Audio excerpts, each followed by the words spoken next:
सुप्रभातम।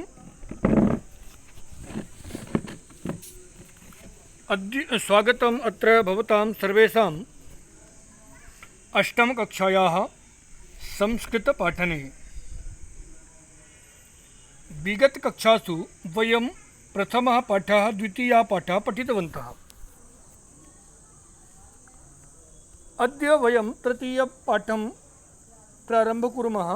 तृतीयं पाठं पठामः। पाठस्य नाम अस्ति डिजिभारतम्। डिजिभारतं डिजिटल इंडिया इत्यस्य डिजिभारतम् इति अस्ति। तो प्रस्तुत पाठः डिजिटल इंडिया इत्यस्य मूलभावम् अधिकृत्य लिखितः निबन्धात्मकः पाठः अस्ति। अस्मिन् पाठे वैज्ञानिकप्रगतेः एतेषां पक्षाणां चर्चा अस्ति। यत्र वयम् एकेन नोदनेन इत्युक्ते एक क्लिक द्वारा बहु किमपि साधयितुं शक्नुमः। अधुना अन्तर्जालेन अस्माकं जीवनं कियत् सरलं कृतमस्ति। वयं भौगोलिक दृष्ट्या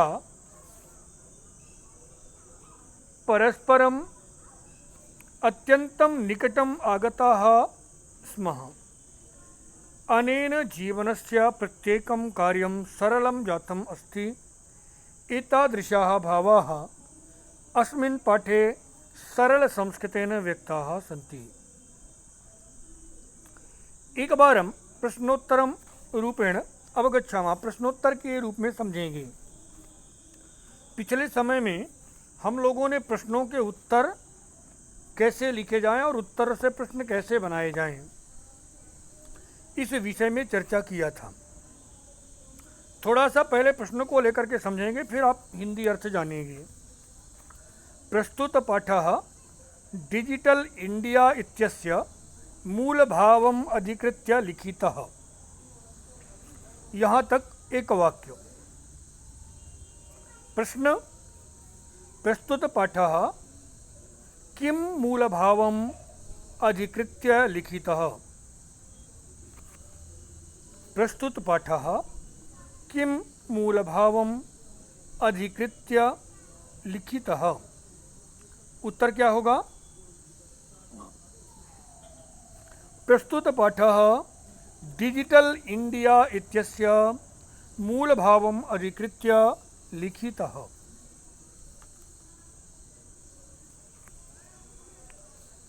निबन्धात्मकः पाठः अस्ति। प्रस्तुत पाठः कीदृशः पाठः अस्ति? तो डिजिटल इंडिया पाठः अथवा प्रस्तुत पाठः निबन्धात्मकः पाठः अस्ति।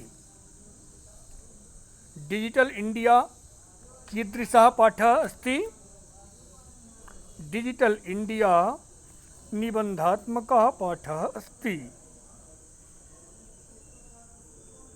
प्रस्तुत पाठ डिजिटल इंडिया के मूलभाव को लेकर के निबंधात्मक शैली में यानी लेख के रूप में, एसे के रूप में लिखा हुआ पाठ है।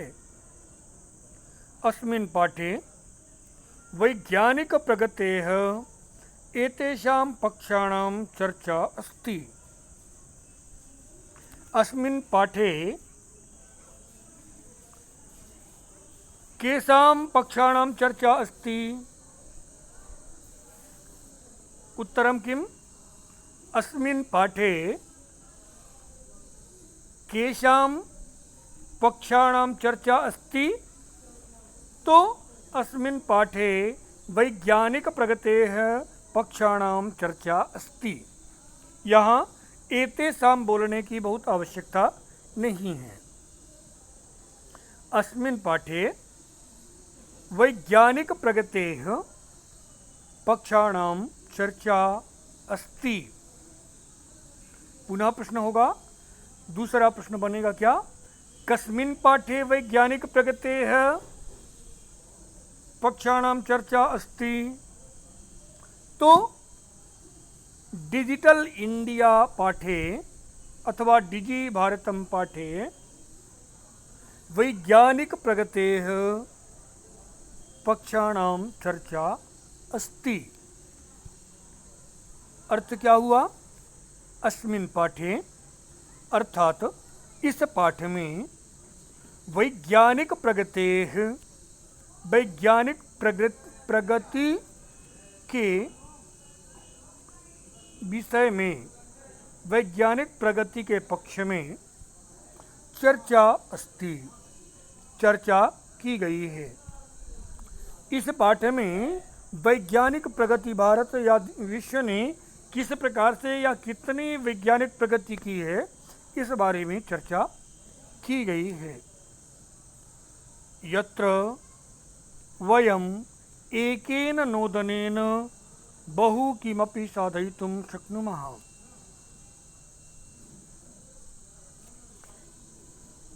प्रश्न क्या होगा,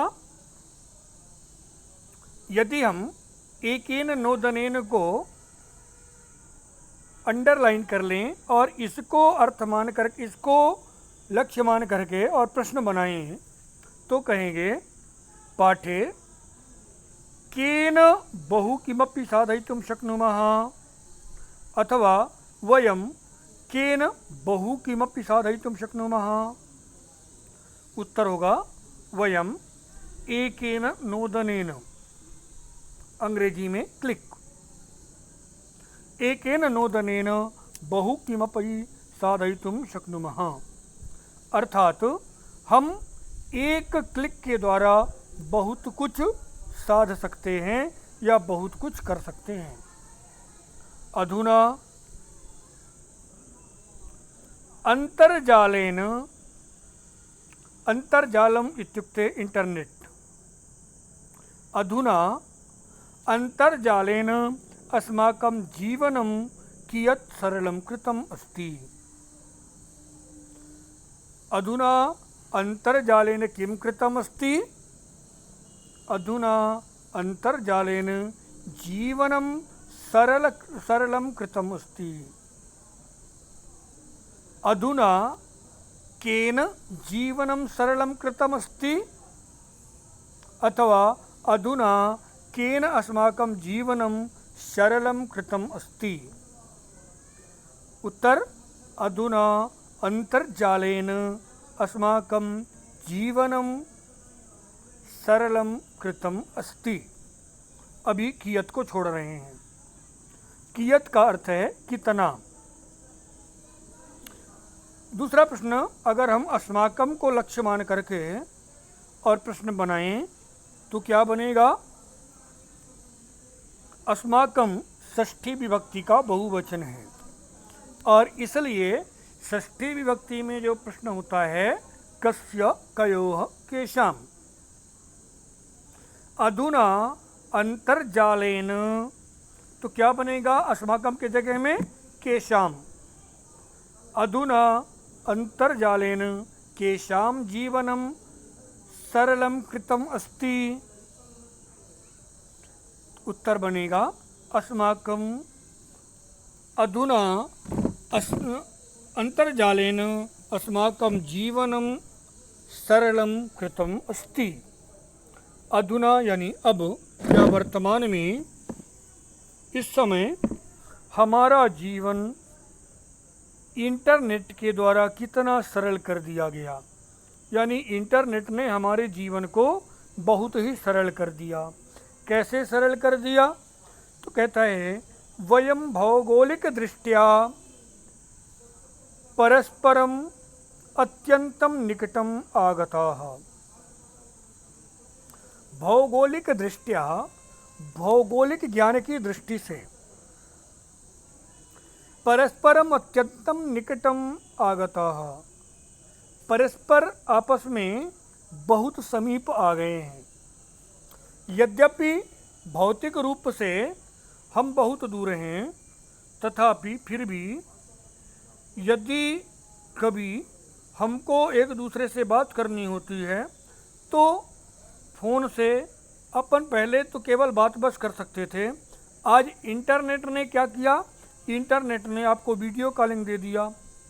यद्यपि हम घर में हैं, हमारा विद्यालय बंद है, पर यह इंटरनेट की कृपा है, यह इंटरनेट की व्यवस्था है जिसके कारण से आप घर में बैठ के पढ़ सकते हैं और मैं अपने घर में बैठ कर के आपको पढ़ा सकता हूँ।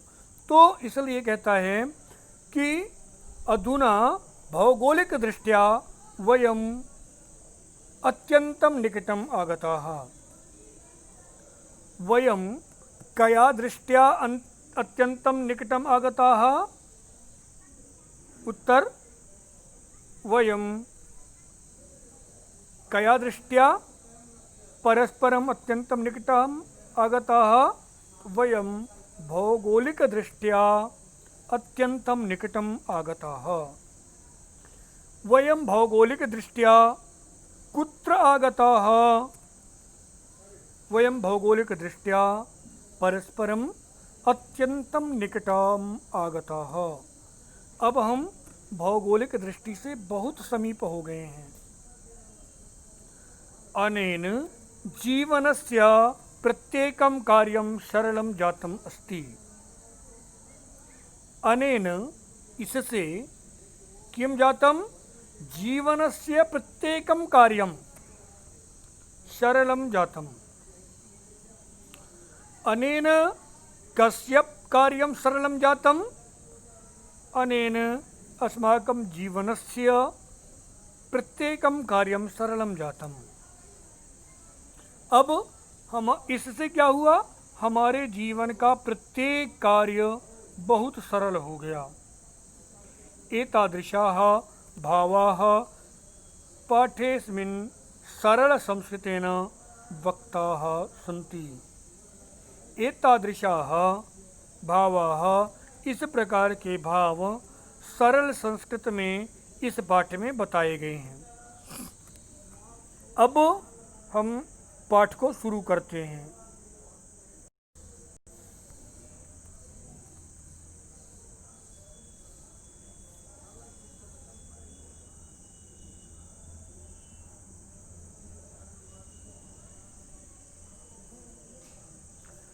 अद्य संपूर्ण विश्वे डिजिटल इंडिया इत्यस्य चर्चा श्रूयते। प्रश्नः, अद्य कुत्र डिजिटल इंडिया इत्यस्य चर्चा श्रूयते? एक बार पुनः प्रश्न सुनेंगे। अद्य कुत्र डिजिटल इंडिया इत्यस्य चर्चा श्रूयते? उत्तर, अद्य संपूर्ण विश्वे डिजिटल इंडिया इत्यस्य चर्चा श्रूयते। अस्य पदस्य कः भावः इति मनसि जिज्ञासा उत्पद्यते। अस्य पदस्य अर्थ, अस्य पदस्य मतलब कस्य पदस्य?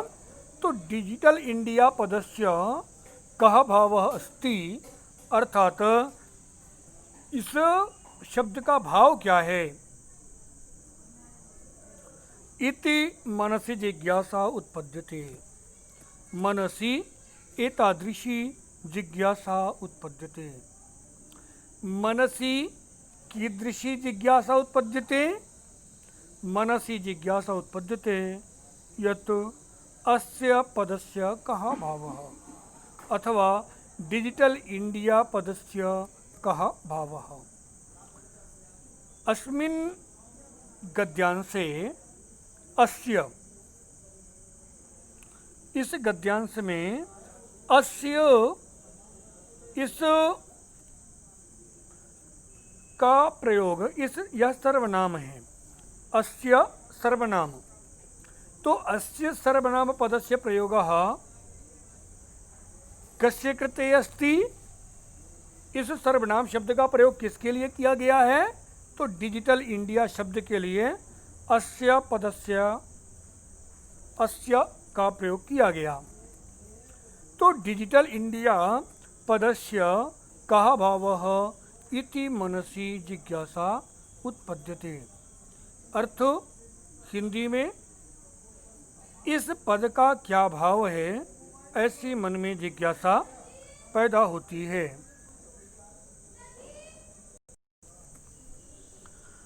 काल परिवर्तनेन सह मानवस्य आवश्यकता अपि परिवर्तते। केन सह मानवस्य आवश्यकता परिवर्तते? काल परिवर्तनेन सह मानवस्य आवश्यकता परिवर्तते। केन मानवस्य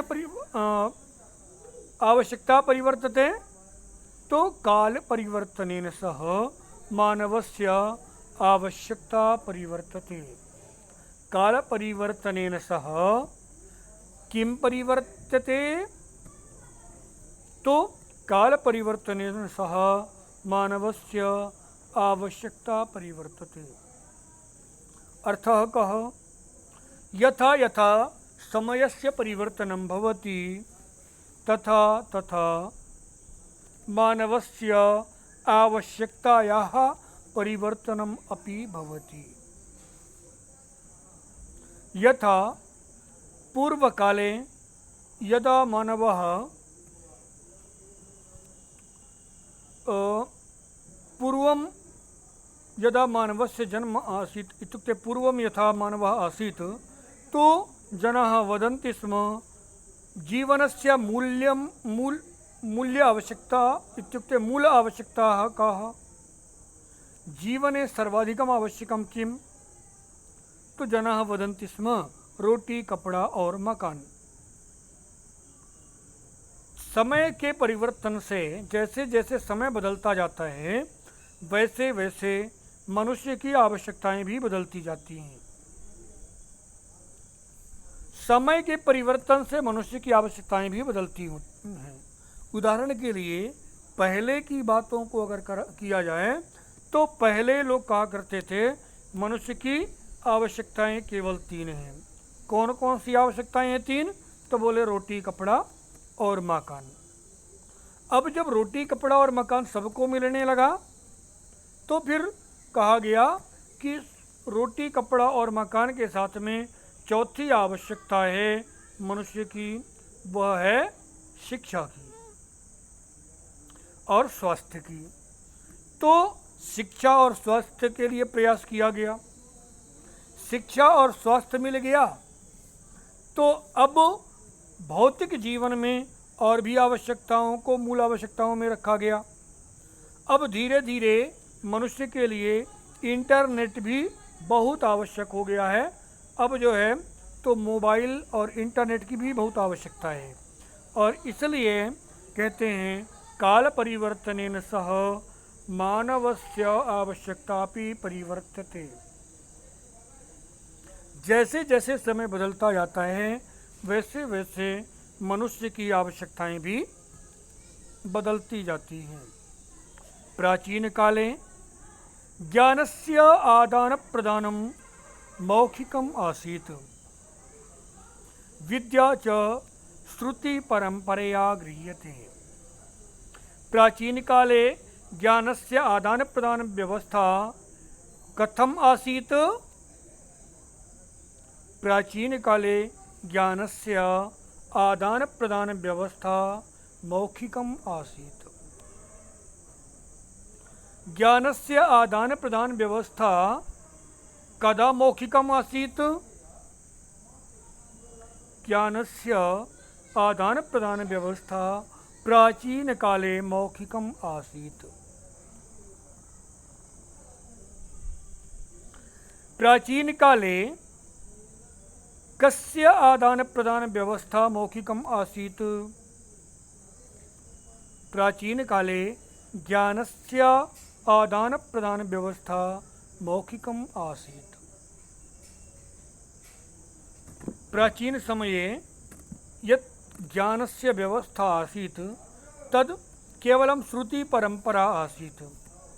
इत्युक्ते गुरुः पाठयित्वा या पाठयित्वा केवलं श्रावयति, शिष्यः तं श्रुत्वा स्मरति, पुनः यदा सः शिष्यः गुरुः भवति तदा सः स्वस्य शिष्यान् अथवा ये तस्य शिष्याः भवन्ति तान् श्रावयति पुनः ते स्मरणं कुर्वन्ति।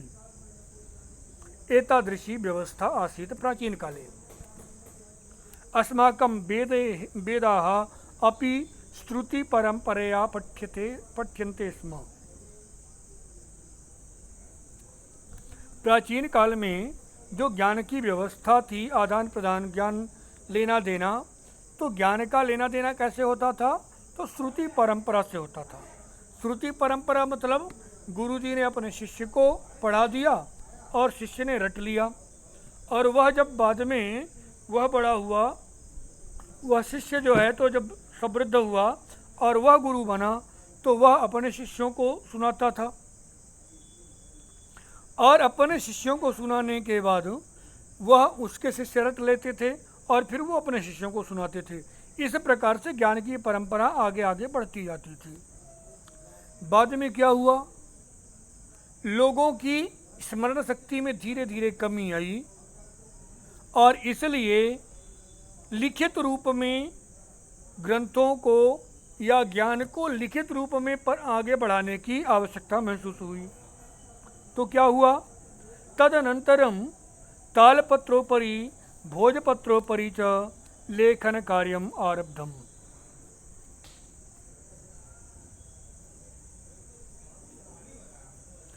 तत् अनंतरम इत्युक्ते अनंतरम अर्थात बाद में, तालपत्रोपरि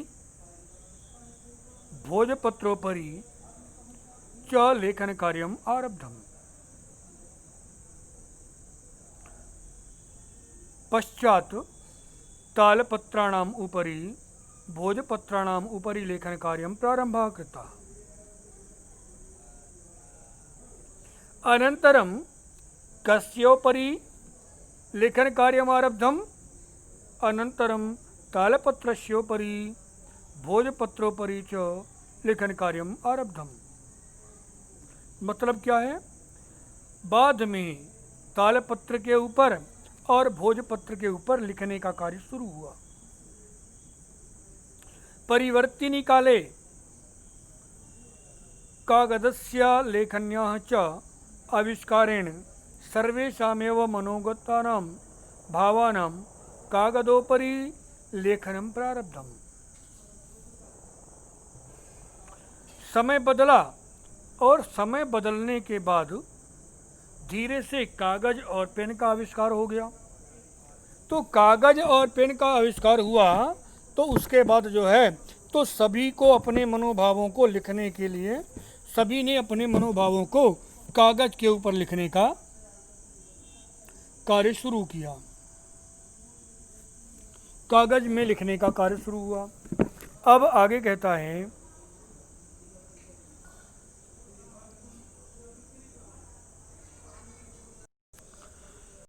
टंकण यंत्रस्य आविष्कारेण तो लिखिता सामग्री टंकिता सती बहुकालाय सुरक्षिता अतिष्ठत। वैज्ञानिक प्रविधेः प्रगति यात्रा पुनरपि अग्रे गता। पुनः टंकण यंत्रस्य आविष्कारः अभवत्। टंकण यंत्र इत्युक्ते टाइपिंग मशीन। तो टाइपिंग मशीन इत्यस्य आविष्कारः प्रारम्भः अभवत्। तो यदा टाइपिंग मशीन इत्यस्य आविष्कारः अभवत् तदा लिखित यद् सामग्री भवति तत् टाइपिंग अभवत्। तो पहले उसके बाद जो है तो टाइपिंग मशीन का आविष्कार हुआ, और टाइपिंग मशीन के आविष्कार से क्या हुआ कि जो लिखी हुई सामग्री थी उसको टाइप करके और लंबे समय तक सुरक्षित रखा जाने लगा। वैज्ञानिक प्रविधेः प्रगति यात्रा पुनरपि अग्रे गता। पुनः वैज्ञानिक प्रविधि इत्यस्य प्रगति यात्रा पुनः पुनः इतोपि अग्रे गता। और उसके बाद वैज्ञानिक प्रवृत्ति की यात्रा या वैज्ञानिक आविष्कारों की यात्रा और भी आगे बढ़ गई। अद्य सर्वाणि कार्याणि संगणक नामकेन यंत्रेण साधितानि भवन्ति। अद्य अर्थात अस्मिन् समये वर्तमान काले, आज के समय में, सर्वाणि कार्याणि सभी कार्य संगणक नामकेन यंत्रेण साधितानि भवन्ति। संगणक यानी कंप्यूटर नाम के मशीन से साधित किए जाते हैं या साधे जाने लगे। अब जो है तो सभी कार्य कंप्यूटर से होने लगे। समाचार पत्राणि पुस्तकानि च कंप्यूटर माध्यमेन पठ्यन्ते लिख्यन्ते च। समाचार पत्र और पुस्तक भी कंप्यूटर के माध्यम से पढ़े और लिखे जाने लगे। इसे अगली कक्षा में इसको आगे बढ़ाएंगे। तब तक इसको 2 बार देख करके, और यदि पुस्तक नहीं है तो इसी में म्यूट करके और थोड़ी देर तक आप इसको देख सकते हैं, रोक करके वीडियो को पढ़ सकते हैं और इसके बाद वीडियो को सुन करके उसको समझ सकते हैं। इसके अलावा यदि मान लें कहीं पर समस्या आती है तो फ़ोन से भी संपर्क किया जा सकता है। तावत् धन्यवादः।